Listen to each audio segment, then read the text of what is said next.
ஓம் முருகா போற்றி. ஓம் சரவண பவ.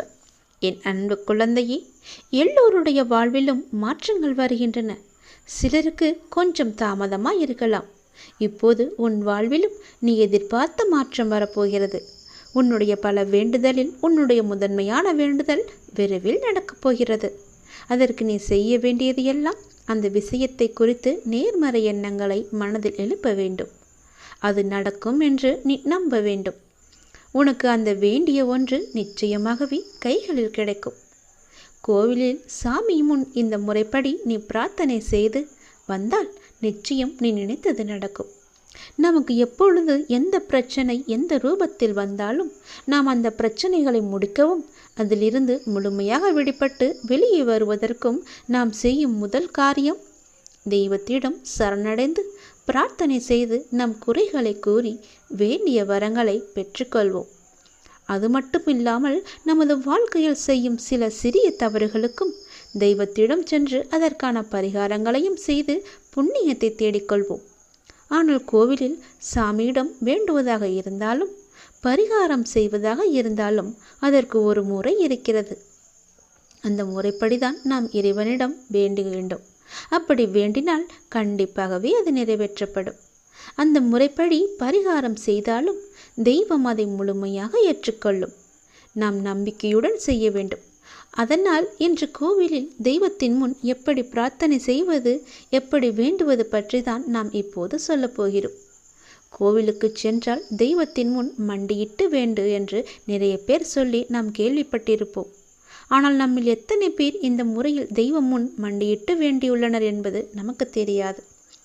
ஆனால் அடுத்த முறை நீங்கள் கோலதெய்வ கோயிலுக்கு சென்றாலும் அல்லது வேறு ஏதாவது உங்களுக்கு பிடித்த தெய்வத்துடைய கோவிலுக்கு சென்று வேண்டினாலும் தெய்வத்தின் முன் முட்டி போட்டு உங்கள் பிரார்த்தனையை வையுங்கள்.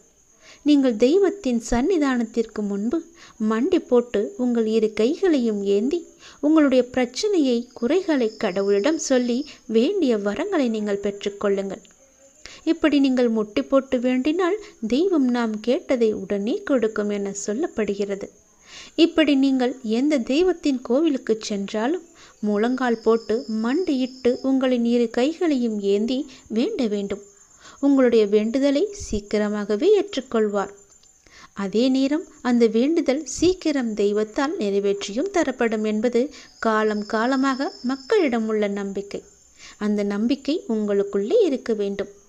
நீங்கள் நிறைய கோவில்களில் சில தெய்வத்திற்கு வேண்டுதல் வைத்து முழங்கால் மண்டியிட்டு கோவிலை சுற்றி வலம் வருவார்கள். கோவில் படியேறி தங்களுடைய நேர்த்திக்கடனை செலுத்துவார்கள். இப்படியெல்லாம் கூட தெய்வத்திற்கு பிரார்த்தனை செய்யலாம் என்று நம்முடைய சாஸ்திரங்களே கூறுகிறது. இருந்தாலும் உங்களுடைய உடம்பை பிரார்த்தனை செய்கிறேன் என்ற பெயரில் வருத்தி கொண்டு நீங்கள் முழங்காலிட்டு கோவிலை சுற்றியோ அல்லது கோவில் படிக்கட்டிலோ நடக்க வேண்டும் என்ற அவசியம் கிடையாது. உங்களை உடலை வருத்தி தான் நம்மை செய்ய வேண்டும் என்று யாரும் சொல்லவில்லை. எந்த கடவுளும் நிர்பந்திக்கவில்லை. தெய்வத்தின் சன்னிதானத்திற்கு முன்பு மண்டியிட்டு தெய்வத்தை முழு நம்பிக்கையோடு நினைத்து மனதார வேண்டிக் கொண்டாலே போதும். நீங்கள் நினைத்தது நிச்சயமாகவே ஒரு மண்டலத்தில் நடக்கும். அதாவது 48 நாட்களுக்குள் அது நடந்தே தீரும். நீங்களும் உங்கள் இஷ்ட தெய்வத்தை நினைத்து முழு நம்பிக்கையோடு வேண்டுங்கள். எந்த தெய்வமாக இருந்தாலும் கை நீட்டி கேட்டால் கண்டிப்பாகவே கொடுப்பார். இல்லை என்று சொல்லாமல் நமக்கு அள்ளி தருபவர்தான் தெய்வம். மண்டியிட்டு கைகளை ஏந்தி கடவுளிடம் கேளுங்கள். உங்கள் பிரார்த்தனை நிச்சயம் நிறைவேறும். ஓம் சரவணபவ. ஓம் முருகா போற்றி. அனைவருக்கும் நல்லதே நடக்கட்டும். என் வாக்கை சொல்வதற்காக நான் வந்திருக்கிறேன். நீ அறிந்தோ அறியாமலோ யாரிடமாவது கடும் சொற்களை பேசியிருப்பாய் என்று என் மனதிற்கு படுகிறது. அதனால் உன் மனதார ஒரே ஒரு முறை மன்னிப்பு கேட்டுவிடு. நீ மென்மேலும் வளர்ந்து வளர்ச்சியடையப் போகின்றாய். யார் யாரெல்லாம் உன்னை வெறுத்தார்களோ, யார் யாரெல்லாம் உன்னை உதாசீனப்படுத்தினார்களோ, யார் யாரெல்லாம் உன் நம்பிக்கையை கெடுத்தார்களோ அவர்களை பற்றி இனி ஏதும் கவலைப்படாமல் நீ இரு. நான் இருக்கின்றேன். உனக்கு கோபம் வேண்டவே வேண்டாம். தினம் தினம் நீ வழிபடும் என்னையே திருடன், பைத்தியக்காரன், பிச்சைக்காரன், வழிபோக்கன் என்று பலரும் சொல்லவில்லையா? அதற்கு நான் பொறுமையாக இல்லையா? எனக்கும் கோபம் வரும் தானே. ஆனால் என் கோபத்தை அடக்கிக் கொண்டு நான் பொறுமையாக இல்லையா? நீயும் காத்திரு. உனக்கு வரும் அனைத்தையும் நான் ஏற்றுக்கொள்கிறேன். என் அனுமதி இல்லாமல் எதுவும் உனக்கு நடக்கப் போவது கிடையாது. எவரும் எதையும் நாட முடியாது. உன்னை தேடி யாராலும் வர முடியாது. கவலைப்படாதே. உன்னை தூற்றியவர்களெல்லாம் உன்னை போற்றும் காலத்தை நான் உருவாக்கி தருகிறேன். கலங்காதே. அனைத்துமே பொடி பொடியாக போகின்றது. கண்களை மூடிக்கொள்ளாதே. கண்ணை திறந்து பார். உன் முன்னால் நான் இருப்பது உனக்கு தெரியும். உன்னை சுற்றி பார். உன் சுற்றுப்புறம் எல்லாமே நான் இருப்பது உன் கண்ணுக்கு தெரியும். என் நாமத்தை உச்சரிக்கும் உன் மனம் தெளிவாக போகின்றது. இழந்ததையெல்லாம் நீ மீண்டும் பெறப்போகின்றாய். உன்னை நாடி எல்லோரும் வரும் நேரம் இது. பிரிந்தவரெல்லாம் சேரும் நேரம். காத்திரு. உனது கைகள் பல பேருக்கு உதவும் கரமாக மாறப்போகின்றது. பல பேர் உன் உதவி தேடி உன்னை நாடி வரப்போகும் நேரம் இது. என்னுடைய பக்தனுக்கு எந்த குறையும் வராமல் பார்த்து கொள்ள நான் இருக்கின்றேன். என் பக்தனுக்கு எந்த தேவைக்கும் எதுவும் பிரச்சனை இல்லாமல் நான் பார்த்து கொள்கிறேன். உன் தேவையை நிறைவேற்றும் பொறுப்பை நான் எடுத்துக்கொள்கிறேன். உன் குறைகள் அனைத்துமே தீர்ப்பதற்கு நான் உன் கூடவே இருக்கப் போகின்றேன். உனக்கும் எனக்கும் இடையே உள்ள பந்தம் நிரந்தரமாக இருக்க வேண்டுமானால் நீங்கள் என்னை பரிபூரணமாக நம்புங்கள். வேறு மார்க்கமே இல்லை. இந்த ஒளிவு மறைவு விளையாட்டுக்கள் எல்லாம் என்னிடம் வேண்டாம். ஒரு முறைதான் நான் உன்னிடம் சொல்வேன். நீ மென்மேலும் வளர்ந்து வளர்ச்சி அடைய வேண்டுமென்றால் நான் சொல்வதையெல்லாம் கேள். நீ இழந்ததையெல்லாம் மீண்டும் பெற வேண்டுமென்றால் நான் சொல்வது போலவே நீ செய். உன்னை பிரிந்தவர் எல்லாம் உன்னை தேடி வரும்படி நான் அமைத்து தருகிறேன். பிரிந்தவர் உன்னை சேரும் நாளை நான் அமைத்து தருகிறேன். நீ பல பேருக்கு உதவ வேண்டும் என்று நினைத்தால் நான் சொல்வது போலவே நீ செய். நீ அறிந்தோ அறியாமலோ யாரிடமாவது கடும் சொற்களை பேசியிருந்தால், அவர்களுடைய மனம் காயப்படும்படி நடந்திருந்தால் அவர்களிடம் மனதுக்குள் மன்னிப்பு கேட்டுக்கொள். அது ஒரு கர்வமாக பின்தொடர்ந்து கொண்டே இருக்கும். உன்னுடைய மனம், வாக்கு, செயல் மூன்றும் கருமாவை தரவல்லது. அதை நீ உபயோகப்படுத்தும் போது கவனமாக இருக்க வேண்டும். என்னை வந்து அடைந்த பிறகு உன் வினைகளை குறைவதற்கே உன்னை வழி நடத்துகின்றேன் நான். உன் வினைகளை சேர்த்து கொள்ளாதே. நீ மாயை என்ற வலையில் சிக்கிக்கொண்டு உன் கர்ம வினைகளை நீயே சேர்த்து கொள்ளாதே. நீ வினைகளை குறைத்து கொண்டு வா. நீ இழந்தவற்றில் நியாயமாக உன்னிடம் வந்து சேர வேண்டிய அனைத்தையுமே நான் உன்னிடம் வந்து சேர்த்து விடுகிறேன். நீ அறியாமல் செய்தோ அறிந்து செய்தோ தவறுக்கு மன்னிப்பு கேள். மானசீகமாக உன் மனதார நீ மன்னிப்பு கேள். யாரிடமாவது கடும் கோபத்தில் நீ பேசியிருந்தால் அவர்களுக்காக உன் மனதிலேயே நீ மன்னிப்பு கேள். அவர்களிடம் வேண்டாம், இறைவனிடம் நீ கேள். அந்த மன்னிப்பிற்கு பல பலன்கள் அதிகம் உண்டு. நிச்சயம் உன் வாழ்வில் மென்மேலும் நீ வளர்ந்து நன்றாக இருக்கப் போகிறாய். நீ இழந்தது எதுவாக இருந்தாலும் அது வேறொரு வடிவில் நான் உனக்கு தருகிறேன். இந்த முருகனின் வாக்கு நிச்சயம் பலிக்கும். ஓம் சரவண பவ என்று ஒரே ஒரு முறை உச்சரித்துப்பார். முருகன், நான் வருவேன் உனக்காக. நான் எழுதியபடிதான் உனக்கு நல்லது நடக்கப் போகின்றது. நான் எழுதியபடியே உனக்கு நடக்கப் போகிறது. இன்னும் சில தினங்களில் நீ ஏங்கிய விசேஷம் உன் வீட்டில் நடக்கப் போகிறது. மிக மகிழ்ச்சியான விஷயங்கள் எல்லாம் உன் வீட்டில் நடக்கப் போகிறது. உன்னை தேடிக்கொண்டு நான் வந்து கொண்டிருக்கிறேன். சந்தோஷ மனையில் நீ நனையப் போகின்றாய். உன்னுடைய பொறுப்பானது நாளுக்கு நாள் அதிகரித்து கொண்டே போகிறது. அந்த சுமையை எப்படி தாங்கப் போகிறேன் என்ற கவலை உனக்குள்ளே ஆட்கொண்டு விட்டது. ஆனால் இதுவரை உனக்கு வந்த பொறுப்புகளை நீ திறம்பட சமாளித்தாய் அல்லவா? அது போலவே உனக்கு பொறுப்பு கூடும்போதும் கூடுதல் சக்தி உனக்கு தேவைப்பட நான் உனக்கு சக்தி அளிக்கிறேன். திறம்பட சமாளிக்க அதை நான் அல்லவா உனக்கு தரப்போகின்றேன். நீ அதை திறம்பட சமாளிக்கத்தான் போகின்றாய். உற்சாகமாக இந்த நாளை நீ தொடங்கிப்பார்.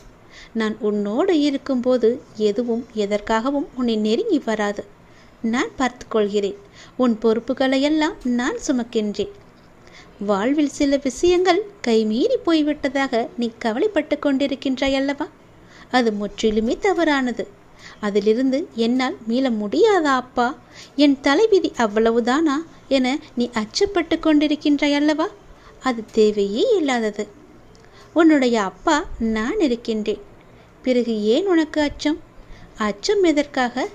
உன் தலைவிதியை தலைகீழாக மாற்றி உன்னை தலை நிமிர செய்ய உன்னுடைய அப்பா நான் இருக்கின்றேனே. உன் படிப்பு, உன் அறிவு, உன் திறமைக்கு உனக்கு முன்னேற்றம் நான் தரமாட்டேனா? அதற்கேற்ற நல்ல முன்னேற்றத்தை நானே வழங்குகிறேன். நான் தருவேன். உன்னுடைய கர்ம வினை கண்டு நீ பயப்படாதே. உன் வாழ்க்கையில் அனைத்தும் தீர்ந்து நீ வெற்றியும் பெறப்போகின்றாய். உன் கஷ்டங்கள் எல்லாவற்றையுமே நான் தீர்க்க வைக்கப் போகின்றேன். நீ வெற்றி பெறுவதற்கு என்ன எல்லாம் செய்ய வேண்டுமோ அது எல்லாவற்றையும் நான் செய்கின்றேன். அது என்னை வழிபடுவதால் உனக்கு நிச்சயம் சாத்தியமாகும். நான் நம்ப வேண்டும் என்று உன்னை அடிக்கடி கூறுவது அதனால்தான். என் மீது முழுமையான நம்பிக்கை வைத்தால் என்னால் எதையுமே எளிதாக உனக்கு செய்து தர முடியும். நீ நினைத்தது எல்லாமே நடக்கும். என்னை நம்பு. நீ நினைத்தது நடக்கும்படி நான் உனக்கு அருள் வழங்குகிறேன். உன் மனம் ஏங்கிய ஒரு விசேஷம் உன் வீட்டில் விரைவாக நடக்கப் போகின்றது. ஒவ்வொரு முறையும் உனக்கு நான் வாக்களிக்கும் பொழுது இது நடக்குமா நடக்காதா என என் மீது நீ நம்பிக்கை இழக்காதே. உன்னோடு இருப்பது நான் அல்லவா? நான் நடத்துகிறேன் எல்லாவற்றையுமே. அப்பா நான் இருக்கும்போது உனக்கு ஏன் பயம்? எப்படி நடக்குமோ என்ற ஏன் அச்சம்? நம்பிக்கையோடு காத்திரு. நல்லது நடக்க நான் உனக்கு துணை இருப்பேன். உனக்கு எதை எப்போது எந்த நிமிடத்தில் எந்த நொடியில் தர வேண்டும் என்று நான் எழுதி வைத்தனோ அதை அப்பொழுதுதான் நான் தருவேன்.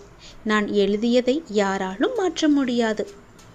நான் எழுதியது எப்போது என்று எனக்கு மட்டுமே தெரியும். அதை அந்த நேரத்தில் உன்னிடம் வந்து கொண்டு சேர்ப்பது என்னுடைய பொறுப்பு. அப்படி கொண்டு வந்து சேர்க்கும்போது யார் தடுத்தாலும் அவர்களை மீறி உன்னிடம் வந்து கொடுக்க செய்வேன். உனக்கு கிடைக்காமல் போன ஒன்றுக்காக நீ வருந்தக்கூடாது. ஏனென்றால் அது உன் கையில் விரைவில் கொண்டு வந்து சேர்ப்பதற்கான எல்லா ஏற்பாடுகளையும் நான் செய்துவிட்டேன். மிக மகிழ்ச்சியான நாட்கள் எல்லாம் உன்னை தேடி வந்து கொண்டிருக்கின்றது. நல்ல நல்ல புத்தம்போது நிகழ்ச்சியெல்லாம் உன் வாழ்க்கையில் நடக்கப் போகின்றது. சந்தோஷ மலையில் நீ நனையப் போகின்றாய். வெற்றி மலையை உனக்கு குவியந்து குவியப் போகின்றது. வெற்றி முழக்கம் உன் வீட்டு கதவை தட்டப் போகின்றது. சந்தோஷமாக இந்த நாளை நீ தொடங்கிப்பார். நல்லது நடக்கும். எப்போதும் என்னுடைய எண்முகத்தை உன் நினைவில் வைத்து என்னுடைய நாமத்தை உன் நாவில் வைத்து ஒவ்வொரு நாளையும் நீ தொடங்கிப்பார். நல்லது உன் வீட்டில் நடந்து கொண்டே இருக்கும். உன்னுடைய கஷ்டங்களுக்கெல்லாம் ஒரே காரணம் என்னவென்று தெரியுமா? உன் கூட பிறந்தவர்களே உன் மீது கண் வைத்து விட்டார்கள். அதனால்தான் நீ தாங்க முடியாத மன கஷ்டத்தில் சூழ்ந்து கொண்டிருக்கின்றாய். நீ நன்றாக வாழக்கூடாது என்று நினைக்கின்றார்கள் உன்னை சுற்றி இருப்பவர்கள். உன் உடன் பிறந்தவர்களே உன் மீது கண் வைக்கும்போது நீ இப்படியெல்லாம் மன கஷ்டத்திற்கு ஆளானா என்று நீயே உணர்ந்து கொள். இதற்கு நிறையவே காரணம் இருக்கின்றது. சொல்வதை கொஞ்சம் பொறுமையாக கேள். இது முருகனின் வாக்கு. நீ தாங்க முடியாத மன கஷ்டத்தில் இருக்க. அது எனக்கு நல்லாவே தெரியும். உன் மனசு பூரா வெறும் கஷ்டத்தை மட்டுமே ஏன் அடைச்சி போட்டு வச்சிருக்க?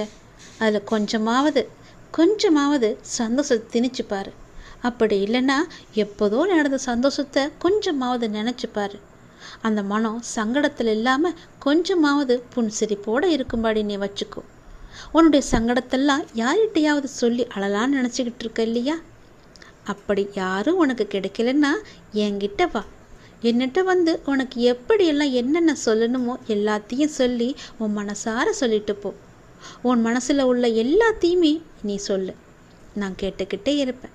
நீ சொல்லாமலேயே எனக்கு தெரியும்.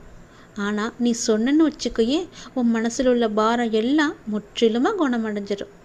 எல்லாமே குறைஞ்சி நீ சந்தோஷமாக வீட்டுக்கு போவ. ஏன்னா உன்னை தாங்கி பிடிச்சுக்கிட்டு இருப்பது நான். உன்னுடைய கஷ்டத்தை எல்லாம் போக்க போவது நான். உனக்கு மன நிம்மதியை தரப்போவது நான். உன்னை நல்லா வாழ வைக்க போவதும் நான் தான். நீ நல்லா வாழக்கூடாதுன்னு நினைக்கிறவங்க தான் உன்னை சுற்றி இருக்காங்க. உன்னை சுற்றி உள்ளவங்க மட்டும் இல்லை, உன் கூட பிறந்தவங்களே நீ நல்லா இருப்பதை பார்த்து உன்னை பார்த்து கண் வச்சுக்கிட்டு இருக்காங்க. அப்படிப்பட்டவங்க எல்லாம் உன்னிட்ட இருந்து தூரமாக இருக்கும்படி நீ நினச்சிக்கோ. தூரமாகவே வச்சுக்கோ. சொல்வதெல்லாம் புரியுதா? நீ நல்லா வாழக்கூடாதுன்னு நினச்சவங்க முன்னாடி நான் உன்னை வாழ வச்சு காமிக்கிறேன். நீ சந்தோஷமாக வாழ போகிற. நீ கேட்டது எல்லாமே சந்தோஷமாக நீ எடுத்துக்கிட்டு போய் நல்லா வாழு. உனக்கு தேவையானதை கொடுப்பதற்கு தானே உன்னுடைய அப்பா நான் இருக்கேன். என்னை நம்பியவங்க என்றைக்குமே தோற்று போனதா சரித்திரமே கிடையாது. உன்னை சுற்றி இருக்கிறவங்க தான் உன் மேலே கண்ணு வச்சுக்கிட்டு இருக்காங்கன்னு நீ நினச்சிக்கிட்டு இருக்க இல்லையா? உன்னுடைய வளர்ச்சி கண்டு உன் கூட பிறந்தவங்களே இப்படி இருக்கும்போது உனக்கு எவ்வளோ பெரிய மன வலியை தரும்னு எனக்கு தெரியும். நீ மனசார யாருக்குமே எந்த துரோகமும் நினைக்கல. எல்லோருமே நல்லா இருக்கணும்னு தான் நீ நினைக்கிற. ஆனால் அப்படி நினைக்கிறவங்களுக்கு தான் அதிக கஷ்டத்தை நம்முடைய அப்பா கொடுப்பார்னு உன் மனசு பூரா நினைஞ்சிக்கிட்டு இருக்க இல்லையா? அது முற்றிலுமே தவறு. நீ நல்லா இருப்ப, எந்த கவலையும் உனக்கு வேணாம். உனக்கு தேவையானது எதுன்னு எனக்கு தெரியும். உன்னுடைய பொறுப்புகளை எல்லாமே நான் பார்த்துக்கிட்டு இருக்கும்போது நீ ஏன் கவலைப்பட்டுக்கிட்டு இருக்க? உன் கூட பிறந்தவங்களை நினச்சி நீ சந்தோஷப்படு. ஏன்னா அவங்க உன் மேலே கண் வைக்க வைக்க தான் உன்னுடைய கர்ம வினை எல்லாமே தீர்ந்துக்கிட்டு இருக்கு. ஆனாலும் அவங்கள நீ கிட்ட சேர்த்துக்க வேணான்னு சொல்லலை, கொஞ்சம் தூரமாகவே வையின்னு தான் சொல்கிறேன். நான் உனக்கு எடுத்து கூற முடிய அளவுக்கு தான் உனக்கு நான் சொல்ல முடியும். மீதியை நீனே கண்கூடாக பார்த்து நீயே தெரிஞ்சுக்கோ. உனக்கு எது நல்லது எது கெட்டதுன்னு நான் சொல்லி புரிய வைக்க வேண்டியதில்லை. ஏன்னா நீ சின்ன பிள்ளையும் இல்லை, நீயும் வளர்ந்துட்ட, உனக்கும் ஒரு பக்குவம் வந்துட்டு இல்லையா? நீயே தெரிஞ்சுக்கோ. உனக்கு சின்ன சின்ன அறிகுறிகளை மட்டும்தான் நான் உனக்கு காமிக்க முடியும். அதன் மூலமாக நீ தெளிஞ்சிட்டன்னா உன் வாழ்க்கை நல்லபடியாக இருக்கும். எப்போதுமே உனக்கு கண் திருஷ்டி இருந்து கொண்டே இருக்கு. அதுக்கு நீ என்ன செய்யலான்னா, உன்னை சுற்றி உள்ளவங்களை கண் திருஷ்டியை பார்த்து பொறாமப்படுற அளவுக்கு நான் உன்னை வாழ வைப்பேன். என்கிட்ட வந்து உன் மனசில் உள்ள குறை எல்லாத்தையுமே சொல்லு. வீட்டுக்கு போய் உனக்கு சுற்றி போட்டுக்கோ. உன் கண் திருஷ்டி எல்லாம் போகிறதுக்கு நான் உனக்கு துணை இருக்க, நல்லது நடக்க செய்வேன். 3 ஆண்டுகளாக பின்தங்கி இருந்த உன்னுடைய ஒரு பணி இப்போது வரும் மார்ச் மாதத்தில் அது நிறைவடைய போகின்றது. 3 ஆண்டுகளாக ஒரு விஷயம் உன்னை இழுத்தடித்து கொண்டே இருந்தது அல்லவா? அதற்கான காலகட்டத்தை நீ நெருங்கிவிட்டாய். அது நிறைவடையும் மாதத்தையும் நீ நெருங்கிவிட்டாய். அந்த நாட்கள் வெகு தூரமில்லை கண்மணி. சந்தோஷமாக அதை அனுபவிக்கப் போகின்றாய். எத்தனை நாட்கள் எதற்காக நீ காத்திருந்தாயோ அது உனக்கு கிடைக்கப் போகின்றது. வெற்றி மேல் வெற்றியாக அது கிடைக்கப் போகிறது. உன் வாழ்க்கையை விட உனக்கு வரும் கஷ்டம் பெரியதா என்று கேட்டால் நீ என்ன சொல்வாய்? முதலில் யோசித்துப்பார். நீ நினைக்கின்ற வகையில்தான் உன்னுடைய கஷ்டம் உன் கண்களுக்கு புலப்படும். அந்த கஷ்டத்தை எல்லாம் சுக்கு நூறாக உடைத்து எறி. அதை எரிய உனக்கு சக்தி இல்லாமல் அல்ல, பயமும் பதப்பதைப்பும் தான் உன்னை உடைத்து தகத்தேறிய யோசிக்க வைக்கின்றது. நீ ஒரு பளிங்குக்கல். என்ன மாசுபட்டாலும் அதே பொலிவுடன் பிரகாசமாக தான் நீ ஜொலித்து கொண்டிருப்பாய். ஏன் இப்படி உன் மனபாரத்தை சுமந்து உன் வாழ்க்கையை நீ பாரமாக உணர்கிறாய் என்று எனக்கு இதுவரை தெரியவில்லை. நான் உனக்கான குரலை பல முறை சொல்லியிருக்கின்றேன். நான் உனக்கான குரலாக அசிரீரியாக ஒவ்வொரு நிமிடமும் ஏதோ ஒரு வகையில் என்னுடைய குரல், என்னுடைய கருத்துக்கள், என்னுடைய ஆலோசனை என எல்லாமே ஏதோ ஒரு வழியில் உன் செவிக்கு எட்டி கொண்டு தான் இருக்கின்றது. உன் செவிக்கு எட்டும்படி தான் நான் கூறிக்கொண்டும் வருகிறேன். அதை புரிந்து கொண்டு மனதால் உணர்ந்து அறிவால் நீ செயலாற்ற வேண்டும் என்று பல முறை நான் சொல்லியிருக்கிறேன். நான் சொல்வதையெல்லாம் பெரிதாக எண்ணுகிறாயா என்று எனக்கு தெரியவில்லை. பெரிதாக எடுத்துக்கொண்டால் அதில் நிச்சயம் முன்னேறியிருப்பாய். ஏதோ சொல்கிறார், ஏதோ நாம் ஏன் கேட்க வேண்டும் என்ற எண்ணத்தில் பாதி மட்டும் எடுத்துக்கொண்டு மீதியை விட்டு விடுகிறாய். நீ எல்லோரையும் முக்கியமாக நினைக்கின்றாய். அதே போல அவர்களும் நினைக்க வேண்டுமல்லவா? அப்படி அவர்கள் உன்னை அலட்சியப்படுத்தியவர்கள் நீ முக்கியம் என்று வருவார்கள். உன்னுடைய அருமை புரிந்து உன் அன்பு எவ்வளவு பெரியது என்று கவலை கொள்ளாதே. ஒருவர் கஷ்டத்தில் இருக்கும்போது கடவுளின் அனுகிரகம் கிடைப்பது மிக பெரியது. அவர்கள்தான் மிக பெரிய புண்ணியசாலிகள். கஷ்டத்தில் இருக்கும்போது கடவுளின் அனுகிரகம் அவருக்கு கிடைத்துவிட்டால் யோசித்துப்பார், எவ்வளவு பெரிய நன்மை அளிக்கும் அவர்களுக்கு. நீ அப்படிப்பட்ட புண்ணியசாலிதான். ஏனென்றால் கடவுளின் முழு அனுகிரகமும் முழு பார்வையும் உன் கஷ்டமான நேரத்தில் உனக்கு கிடைத்து கொண்டே இருக்கின்றது. உனக்கு கடவுளின் அருள் இருந்து கொண்டே இருக்கின்றது. நீ இனிமேல் கவலை கொள்ள வேண்டிய அவசியமே இல்லை. கஷ்டம் தரும் நிலைகளை எல்லாம் உடைத்து தகத்தெறிந்து சுக்கு நூறாக தகத்தெறிந்து உன்னை உனக்கே புதிதாய் தோன்ற வைத்திருக்கிறது. புதிய வாழ்க்கையை புது புத்துணர்ச்சியுடன் நல்ல எதிர்காலத்தை நீ பெறப்போகின்றாய். வரும் மார்ச் மாதத்தில் அதற்கான ஏற்பாடுகள் எல்லாம் நடைபெறும். 3 ஆண்டுகள் நிலுவையில் இருந்த உன்னுடைய பணிகள் நிறைவேறப் போகின்றது. என் கண் விழியில் உன்னை வைத்து கண்ணிமை கொண்டு காத்து வருகின்றேன். உனக்கான காலம் கனிந்து விட்டது. உன் வாழ்க்கையும் பிரகாசமாக ஒளிக்கப் போகிறது. என் மீது நீ வைக்கும் நம்பிக்கை என்றுமே வீண் போகாது. நான் சொல்வது சத்தியமாகவே நடக்கும். நீ வேண்டுமென்றால் இந்த முருகன் மீது நம்பிக்கை வைத்து நம்பிக்கையோடு காத்திருந்து நான் சொல்வதையெல்லாம் கேட்டு மார்ச் மாதத்தில் நீ என்னை சோதித்துப்பார். நிச்சயம் அது நடக்கும். இத்தனை நாட்களாக அது நடக்குமா நடக்காதா என்று என்னிடம் வந்து வேண்டி வேண்டி நின்றாயல்லவா? அதற்கான பதிலோடு தான் நான் வந்திருக்கிறேன். நான் தந்த இந்த பதில் உனக்கு நிச்சயம் நடக்கும். உன் மனதை புரிந்து கொண்டு உன்னிடம் அன்பாய் அக்கறையாய் பேச உனக்கு யாரும் இல்லை. என்னத்தான் உன் மனதை ஏதாவது ஒரு வேலையில் ஈடுபடுத்தினாலும் உன்னுடைய மனம் இப்படி அன்பற்ற வாழ்க்கையை நினைத்து வருந்தி கொண்டிருக்கின்றது.